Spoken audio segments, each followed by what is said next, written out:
पाएंगे? अरविंद सिंह जी जवाब दीजिए इस बात का जो चंद्रमोहन शर्मा कह रहे हैं, कैसे समझाएंगे? कौन सा वो रास्ता है? पिछले 15-20 दिन से जब से ही पता चला है कि दूसरी लहर आई है, पार्टियों को नहीं समझा पा रहे, स्टेट की सरकार को नहीं समझा पा रहे कि किस रास्ते पर चलकर इस लड़ाई को आगे लड़ा जाए। आपके अपने मंत्री, आपके अपने विधायक चिट्ठियां लिख रहे हैं, एक कह रहे हैं लखीमपुर खीरी में बहुत बुरा हाल है, दूसरे कह रहे हैं कोरोना से जो कानपुर में हाल है बताइए मैं इससे कैसे लड़ूं।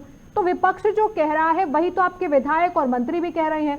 सबको जवाब देने के लिए आपके पास जवाब नहीं है या कोई प्लान नहीं है कि आगे क्या किया जाए? देखिए प्रियंका जी, अब तक मैं चंद्रमोहन जी को और कैप्टन शालिनी जी को ध्यान से सुन रहा था। मैं उम्मीद करूंगा मेरी बात को भी ये लोग सुनेंगे, बीच में बोलेंगे नहीं। हमारे भारतीय जनता पार्टी के विधायक और सांसद यदि शासन को पत्र लिख रहे हैं तो अच्छी बात है। हर जनता के प्रतिनिधि को अपने जनता के समस्याओं को उठाना चाहिए और शासन तक पहुंचाना चाहिए, इसमें कोई विरोधाभास नहीं है। अब मैं हमारे मित्र चंद्रमोहन जी ने जो आरोप लगाया है उसका जवाब मैं देना चाहूंगा। पिछले साल जब केंद्र सरकार ने लॉकडाउन किया था तो ये रिकॉर्ड पे है, कांग्रेस ने कहा था कि केंद्र को लॉकडाउन नहीं करना चाहिए, राज्यों पे छोड़ देना चाहिए, राज्य अपने विवेक के अनुसार निर्णय ले कि लॉकडाउन लगना चाहिए या नहीं लगना चाहिए। तो मैं ये जानना चाहता हूं कि कांग्रेस का ऑफिशियल स्टैंड क्या है, सेंटर को लॉकडाउन लगाना चाहिए या स्टेट्स को अधिकार मिलना चाहिए?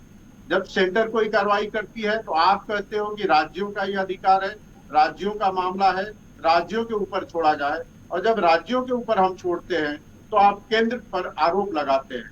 तो दो मापदंड तो नहीं हो सकते हैं ना, मापदंड कोई एक ही हो सकता है। एक बात और मैं जोड़ना चाहूंगा, आदरणीय सोनिया जी ने और राहुल जी दोनों लोगों ने प्रधानमंत्री को एक ही साथ पत्र लिखा है। देखिए, विपक्ष के लोगों को पत्र लिखने का अधिकार है, सुझाव देने का अधिकार है, पत्र लिख सकते हैं, सुझाव दे सकते हैं।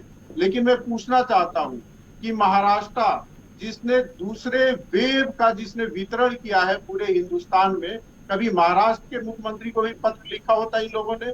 पंजाब जहां के भाखड़ा नांगल के नहर में हजारों और सैकड़ों के तुलना में रेमडेसिविर और जीवन रक्षक दवाइयां फेंकी हुई मिली है, आपको भी जानकारी होगी, मीडिया ने दिखाया है, इस पे भी जरा पत्र इन लोगों ने लिखा होता। पंजाब के सरकार ने ऑफिशियली वहां के जनता को प्रमोट किया आंदोलन करने के लिए, किसानों के जमावड़ा को प्रमोट किया, जरा उनको भी पत्र इन्होंने लिखा होता। छत्तीसगढ़ के मुख्यमंत्री बघेल साहब महीनों तक छत्तीसगढ़ छोड़ के असम में जाके बैठे रहे, जरा उनको भी सोनिया जी ने पत्र लिखा होता। ये जो कोरोना की लड़ाई चल रही है इसको दल के आधार पे और क्षेत्र के आधार पे और मेरे और तेरे के आधार पे नहीं देखा जा सकता, ये शर्मनाक बात है। वो पत्र लिखे लेकिन टीम इंडिया की भावना से लिखे और टीम इंडिया के भावना से सजेशन दे, तो ही बात समझ में आती है, नहीं तो जनता मानेगी कि राजनीति की जा रही है।